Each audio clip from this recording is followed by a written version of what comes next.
اعوذ باللہ من الشیطان الرجیم، بسم اللہ الرحمن الرحیم۔ رب اشرح لی صدری ویسر لی امری واحلل عقدۃ من لسانی یفقہوا قولی رب زدنی علما رب زدنی علما رب زدنی علما۔ سوری،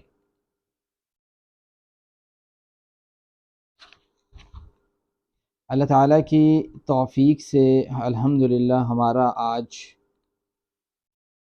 لیکچر نمبر 4 ہے۔ 3 لیکچرز ہم کور کر چکے ہیں۔ پہلے لیکچر میں الحمدللہ ہم نے تھوڑا سا انٹروڈکشن لیا مسکنسیپشن اباؤٹ اسلام کے بارے میں، اور فرسٹ لیکچر اور سیکنڈ لیکچر ہم کور کر چکے ہیں 2 اہم ٹاپکس کے ساتھ۔ دوسرا جو لیکچر تھا اس میں جو ٹاپک تھا وہ یہ تھا کہ اسلام ہی میرا انتخاب کیوں، اور اس کے بعد جو دوسرا لیکچر تھا جس کا ٹاپک اسلام کے وراثتی نظام کے بارے میں تھا کہ اسلام کا وراثتی نظام جو ہے، انہیریٹنس سسٹم آف اسلام جو ہے، اس کے بارے میں لوگوں کا یہ بیانیہ ہے غیر مسلم طبقات کا کہ شاید یہ جو ہے نا وہ انصاف پر مبنی نہیں ہے، جبکہ وہ انصاف پر مبنی ہے۔ اس کی چند چیزوں کو ہم دیکھ پائے۔ آج کے سیشن میں اس کو ہم مختصر کر لیں گے تھوڑا سا ان ایشوز کی وجہ سے، لیکن تھوڑا بہت ضرور اسے کور کریں گے۔ آج کے سیشن میں آپ لوگوں نے یہ سمجھنا ہے کہ جو مدعا یہ بنایا جاتا ہے کہ سودی نظام جو ہے اس وقت چل رہا ہے، اس کو ختم کرنا ممکن نہیں ہے، پاسبل نہیں ہے، اور سودی نظام کے برعکس اسلام کے پاس کوئی متبادل نہیں ہے، اسلام کا اپنا معاشی نظام نہیں ہے۔ دیکھو یہ ایک بہت لمبا اور ڈیٹیل والا ٹاپک ہے، میں اس کے چند ایک اہم نکات ہی آپ کے سامنے رکھوں گا۔ اصل میں میری پوری اگلی بات کا جو لب لباب ہے، خلاصہ ہے، جس کو میں اگر سمجھا پاؤں آپ کو ایک آدھ جملے میں، تو اس کو ذرا آپ سمجھیے گا۔ وہ اس طرح ہے کہ جتنے بھی دنیا کے نظام موجود ہیں جو آپ کو نظر آ رہے ہیں، معاشی ہیں یا معاشرتی ہیں یا وہ سیاسی ہیں یا وہ علمی ہیں، جو علم آپ کو سکھایا جا رہا ہے، اس میں اگر آپ غور کریں، وہ افراد کو فرد کے لیے تیار کرنے کی کوشش اور کاوش ہے۔ یعنی جو انسان کے دماغ سے بنایا گیا نظام ہے، اس میں کوشش یہ ہوتی ہے کہ افراد جو ہے وہ اپنی ذات کے لیے تیار ہو جائے۔ آپ دیکھیں گے کتنے ہی جو ہے نا وہ کالجز میں، یونیورسٹیز میں اور دیگر مواقع پہ جو سسٹمز ہیں اس وقت، اکانومیکل سسٹم بھی اگر آپ دیکھیں تو آپ دیکھیں گے وہاں پہ بھی یہی کوشش ہے کہ افراد جو ہیں یعنی معاشرے کے لوگ جو ہیں وہ فرد کے طور پہ تیار ہو جائیں، ذات کے طور پہ تیار ہو جائیں۔ اس لیے ہر ایک کی کوشش یہ ہوتی ہے آپ کو یہ بتانے کی کہ آپ کامیاب ہو جاؤ، آپ ایسے کر لو، آپ یہ کر لو، آپ جو ہے نا وہ کس طریقے سے پیسہ کما سکتے ہو، آپ یہ کیا کر سکتے ہو، آپ لوگوں کو کیسے جو ہے نا وہ جو ہے نا وہ ان کو ہنٹ کر سکتے ہو، شکار کر سکتے ہو ان کا، یہ آپ کو سکھایا جاتا ہے۔ ٹھیک ہے، دنیاوی نظام جو ہیں وہ اس طرح کے ہیں، جبکہ اسلام کا جو نظام ہے وہ افراد کو فرد کے لیے تیار نہیں کرتا، وہ افراد کو معاشرے کے لیے تیار کرتے ہیں۔ وہ یہ نہیں کہتا کہ آپ اپنی ذات کا ہی ہر وقت خیال رکھیں، بلکہ وہ یہ چاہتا ہے کہ آپ اپنے ذات کے علاوہ اپنے معاشرے کا بھی خیال رکھیں۔ آپ صرف ذات کے لیے تیار نہ ہو، معاشرے کے لیے تیار ہو۔ سودی سسٹم کو بھی اگر آپ دیکھتے ہیں تو آپ کو یہی سمجھ آئے گی کہ افراد جو ہیں وہ فرد کے اگر اوپر تیار ہوئے ہیں تو وہ سود کے اوپر پیسہ دیں گے، ان کو کوئی نہیں روک سکتا۔ وہ تو کہیں گے کہ بھائی یہ پیسے لیں۔ اب ان کے ایک فرد جو ہے جس کے پاس پیسہ ہے، مال و دولت ہے، وہ شخص یقیناً دوسرے شخص کو جو ہے نا وہ اس کے فائدہ اور نقصان کو نہیں دیکھے گا، وہ اپنے فائدے کو دیکھے گا کہ بھئی میں نے پیسے سے پیسہ کیسے کمانا ہے۔ اور یہی آپ کو سکھایا جاتا ہے، یہی مجھے سکھایا جاتا ہے، یہی ہم سب کو سکھایا جاتا ہے۔ جو دنیاوی نظام ہیں ان کے اندر یہی چیز موجود ہے، جبکہ اسلامی نظام جو ہے اس میں یہ چیز موجود نہیں ہے۔ وہ فرد کا اس لحاظ سے اس کو پروٹیکٹ کرتا ہے، اس لحاظ سے اس کو ایڈ کرتا ہے، اس لحاظ سے اس کو تیار کرتا ہے کہ یہ جو شخص تیار ہو اسلامی نظام کے اندر، یہ صرف اپنی ذات کے لیے تیار نہ ہو، bلکہ یہ ایسا شخص تیار ہو جو معاشرے کے لیے تیار ہو۔ بس یہی فرق ہے، بیسک فرق جو ہے جس کو آپ نے سمجھنا ہے، جو میری اگلی گفتگو کا سمجھیں کہ تمہید ہے پوری کی پوری انہی دو جملوں کے اندر۔ اب ذرا جو سمجھنے والی چیز ہے وہ یہ ہے کہ اس وقت جو اکانومیکل سسٹمز ہیں ان پہ اگر آپ غور کریں، یعنی جو معیشت کا پہیہ چلانے کے لیے سسٹمز موجود ہیں، وہ یہ ہے کہ مثال کے طور پہ اگر بالفرض کوئی جو ہے نا وہ ملک کو پیسوں کی ضرورت ہے، تو وہ ملک جو ہے وہ کسی سے کیا کرے گا، وہ پیسے لے گا سود کے اوپر۔ اب سود ایسی ایک لعنت ہے، ایسی ایک جو ہے نا بری چیز ہے، ایسی ایک بیل کی مانند ہے کہ وہ ایسا جکڑتی ہے، وہ بے شک ملک ہے یا بے شک وہ فرد ہے، اس کو ایسا جکڑتی ہے کہ وہ اس میں ہی جکڑا رہتا ہے، اس میں باہر نکل نہیں سکتا۔ لیکن پھر بھی عوام کو، لوگوں کو یہ بات سمجھ نہیں آتی کہ بھئی سود کے معاشرے سے کیسے نکلنا ہے، سودی نظام درست نہیں ہے۔ یہ قرآن کریم اس کو یہ کہتا ہے کہ یہ تو اللہ تعالیٰ کے ساتھ اعلان بغاوت، اعلان جنگ کی مانند ہے، اور اللہ تعالیٰ جو ہے وہ سودی نظام کے متبادل، سودی نظام کے اپوزٹ اسلامی جو نظام ہے اس کے بارے میں اللہ تعالیٰ کہتے ہیں نا، یا ایھا الذین آمنوا لا تأکلوا اموالکم بینکم بالباطل الا ان تکون تجارتا عن تراض منکم۔ دیکھو بھائی، آپس میں باطل طریقے سے ایک دوسرے کا مال نہ کھاؤ، بلکہ ایک دوسرے کے ساتھ تجارت کرو۔ یعنی اسلام جو ہے وہ تجارت کو فروغ دیتا ہے، اسلام میں جو نظام ہے وہ تجارت کا نظام ہے۔ اب آپ غور کریں، اللہ تعالیٰ کہتے ہیں کہ اللہ تعالیٰ تجارت کو بڑھاتا ہے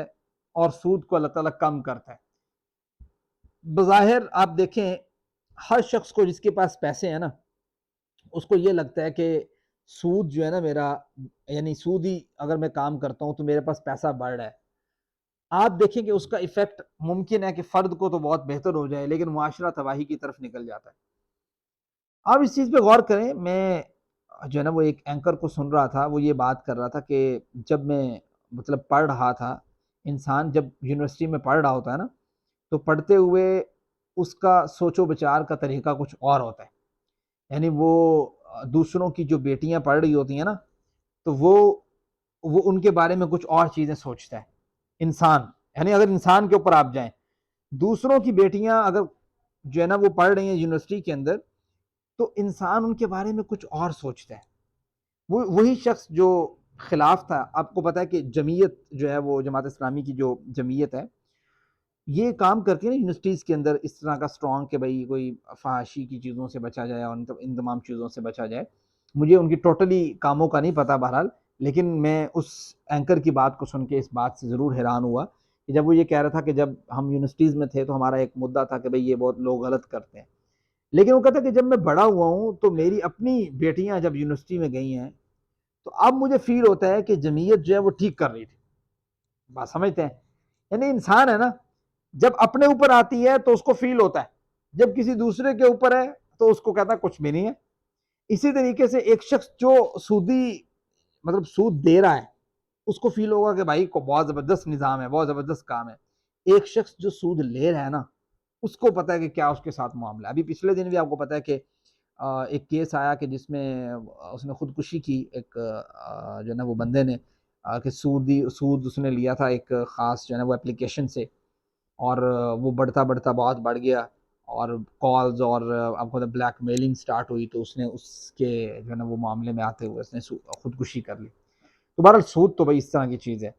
آپ ذرا اسلامی جو اس کے بارے میں آلٹرنیٹیو ہے اس کو سمجھیے۔ نمبر ون چیز تو میں آپ کے سامنے رکھ چکا ہوں کہ اسلام نے افراد کو معاشرے کے لیے تیار کیا۔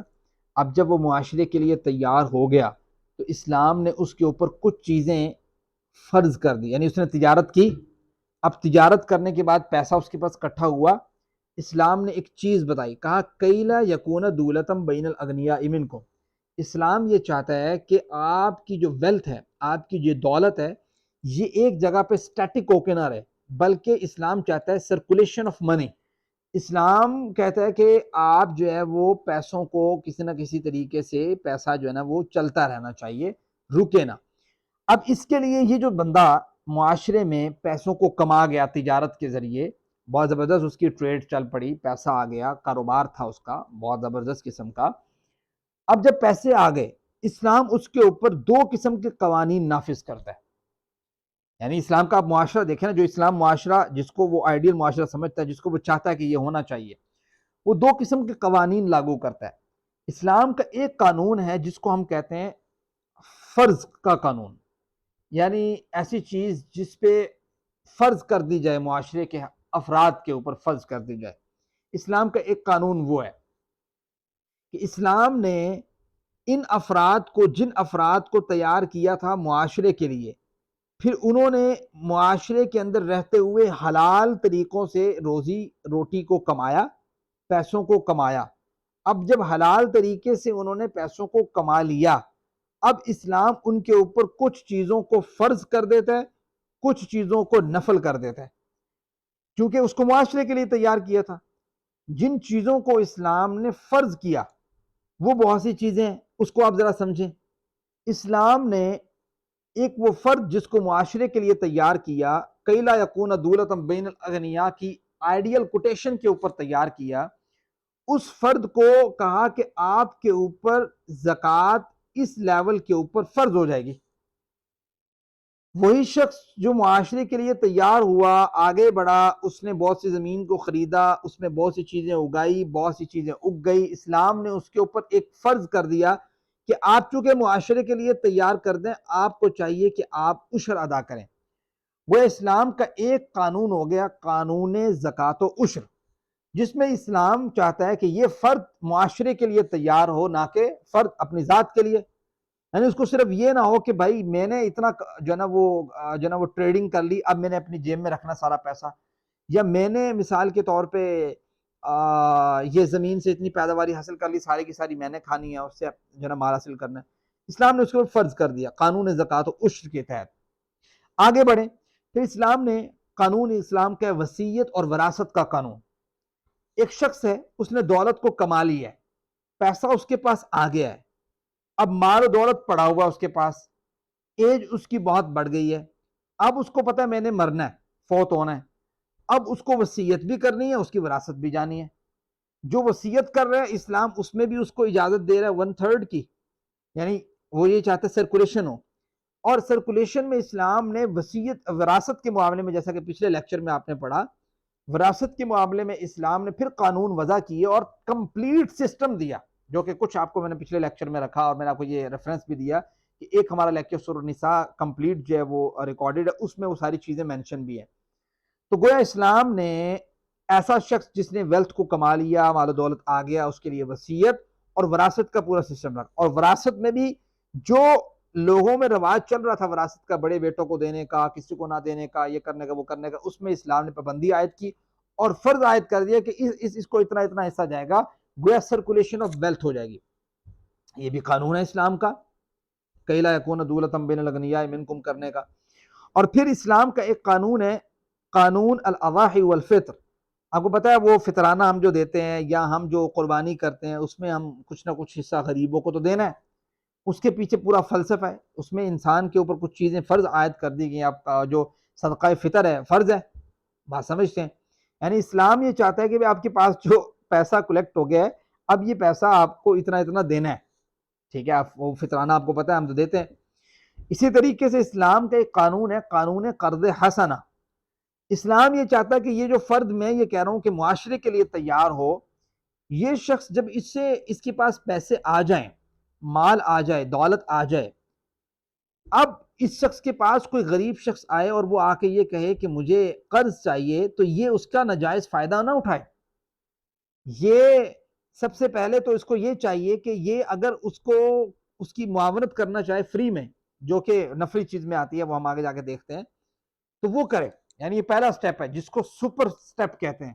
سپر سٹیپ یہ ہے کہ اسلام یہ کہتا ہے کہ آپ اپنے بھائی کی معاونت ایسے کر دو، یعنی دے دو اس کو جتنے پیسے چاہیے جو معاملہ۔ اگر یہ نہ کر سکو تو سیکنڈ سٹیپ پہ کیا ہے، ٹھیک ہے، وہ یہ ہے کہ آپ اس کو قرض حسنہ دے دو۔ اور قرض حسنہ کیا ہے؟ من ذا الذی یقرض اللہ قرضا حسنا۔ قرض حسنہ یہ ہے کہ آپ اپنے بھائی کو جتنی مدت وہ مانگتا ہے اس مدت میں آپ اس کو اتنے پیسے دے دو۔ مثال کے طور پر 1 لاکھ ہے تو آپ اسے واپس بھی 1 لاکھ ہی لو۔ یہ نہ کہو سود کی طرح کہ میں تو بس میرے پاس پیسہ آ گیا، اب میں تو اوپر لوں گا، اس سے پیسوں سے پیسہ کماؤں گا، ٹھیک ہے؟ اسلام نے گویا قانون بنایا، قانون قرض حسنہ، بھائی اس کے اندر رہنا ہے۔ اس سے لو درجے کا کام، یعنی سپر درجے کا کام جو وہ یہ ہے کہ کسی کی ایسی معاونت کر دی جائے، اس سے نیچے درجے کا قرض حسنہ۔ اس سے نچلا درجہ یہ ہے کہ آپ جو ہے اس سے نچلا اور نیچ درجہ جس کو اسلام نے حرام کیا ہے، سود کا جو معاملہ ہے، جس میں آپ اس کو معاونت تو آپ کر ہی نہیں رہے، اس میں گویا آپ اپنے پیسوں سے پیسہ کمانا چاہ رہے، آپ اپنی ذات کا خیال رکھ رہے ہو، آپ کو کسی دوسرے بندے کا کوئی خیال نہیں ہے۔ تو اس میں اسلام نے اس کو حرام کیا ہے۔ تو گویا قانون ہے قرض حسنہ کا۔ پھر اسلام کا ایک قانون ہے قانون غنائم کا، جو غنیمتیں اکٹھی ہوتی ہیں، ظاہر بات ہے، وَاعْلَمُوا أَنَّمَا غَنِمْتُم مِّن شَيْءٍ چیپٹر نمبر 10 ورس نمبر 1 اللہ تعالیٰ نے اس میں ڈیٹیل میں ڈسکس کیا ہے۔ تو گویا اسلام غنیمتوں کو بھی تقسیم کرنا چاہتا ہے، ایسا نہیں ہے کہ وہ ایک ہی بندے کے اختیار میں سارا کچھ آ جائے کہ بھئی آپ کھا لو پی لو، نہیں، غنیمتیں تقسیم ہوتی ہیں۔